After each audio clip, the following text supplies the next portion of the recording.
আজকে 3 দফা দাবি ঘোষণা করছি।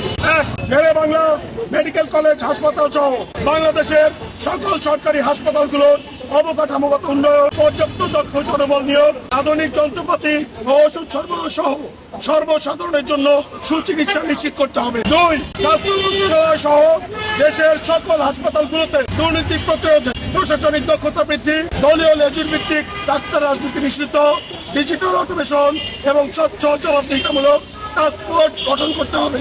3, স্বাস্থ্যখাত সংস্কার কমিশনকে জনগণের ভোগান্তির কথা শুনে তদন্ত সাপেক্ষে পুনরায় সুপারিশ, সিদ্ধান্ত গ্রহণ ও বাস্তবায়নে জোরদার পদক্ষেপ গ্রহণ করতে হবে। বাংলাদেশের সর্বস্তরের নাগরিককে আমরা আহ্বান জানাচ্ছি, আপনারা প্রত্যেকে আপনাদের নিজ নিজ উপজেলায় জেলাগুলোতে নিজেদের কথা চিন্তা করেন। আপনারা কিভাবে এই স্বাস্থ্য সেবা দ্বারা আপনারা হয়রানির শিকার হচ্ছেন, কিভাবে আপনাদের মৌলিক অধিকার হরণ করা হচ্ছে।